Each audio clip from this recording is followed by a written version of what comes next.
Let's go ahead and talk about who was your MVP for Game One. MVP for game one. Um,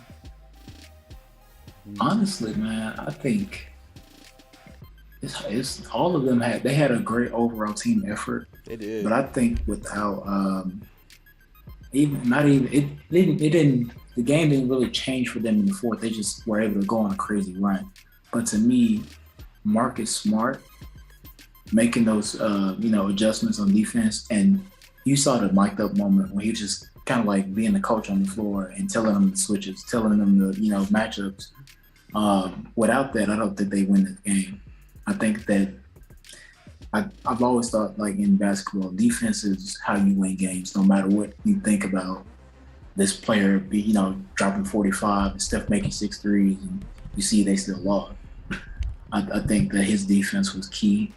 Um, and then the other guys just, stepping up and being a star in a role, like but Derek White coming in making big shots, man, like just being, in the clutch, being able to knock down, have that confidence in his game was huge. But I think I would say Marcus Smart for sure. He made some big shots throughout the game, and that defense can't be denied.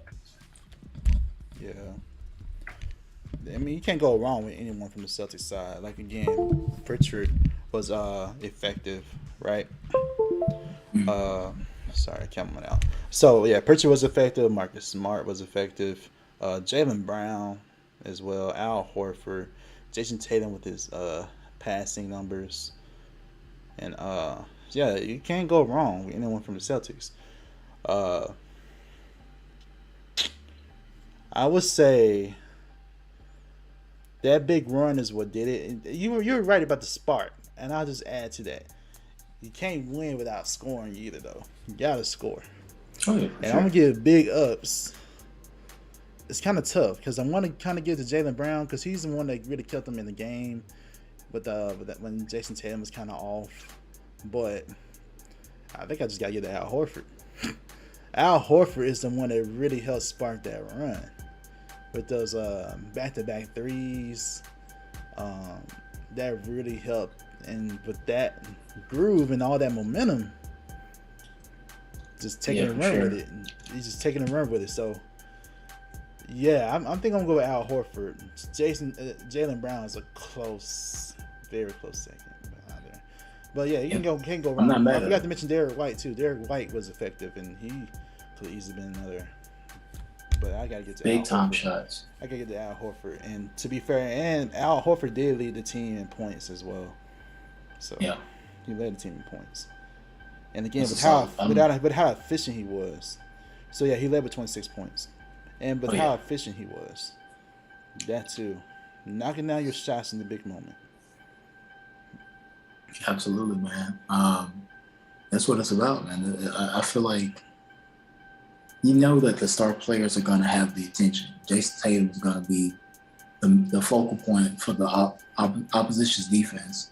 So you got to get the other guys involved, or the other guys have to make plays, because your main guy is going to be having all of their defensive guys being thrown at him. And as you saw, Jason Tatum wasn't able to really get it going, but he adjusted his game, and his guys were able to step up, especially Al Horford. Yeah, see, this is where I got wrong in my prediction. In my prediction, I predicted Jason Tatum would come out like one of the best performances ever. I was wrong about that. I did not predict the others would be so effective. It's really the others that led the Celtics to win. Yeah. Shout out to the others, because you gotta have the others. Shaq and them say it all the time. You can't do it without Big Shot Bob, right? Can't do it without Horry. It's like it's all about the others. So yeah, shout out to the Celtics bench. And by the way, Derek White led the whole team in plus minus. He had a plus 25. So that tells you how effective he was. Yeah. Plus 25 at the end of the That's day. big. That's huge. That's big time. That's huge. And he had 21 points. So to have your bench produce for you, he scored basically all the bench points, honestly, Derek White. I mean, Pritchard contributed a little bit, you know. And his shots were timely too. His shots were the part of that run as well. Yeah. But Derek White, that shot over Steph Curry to tie the game, I think that right there was time winding down. That right there was beautiful. Crazy. I did not expect them to take that, and then especially he had no choice. I'm like, you got to make a move. He had no choice, and it was over Steph Curry, who is not the tallest guard in the world compared to NBA standards. Compared to NBA standards, like he's tall now. I'm not calling him short. He's tall, but compared to other guards, you know, you can get a shot over him. So yeah,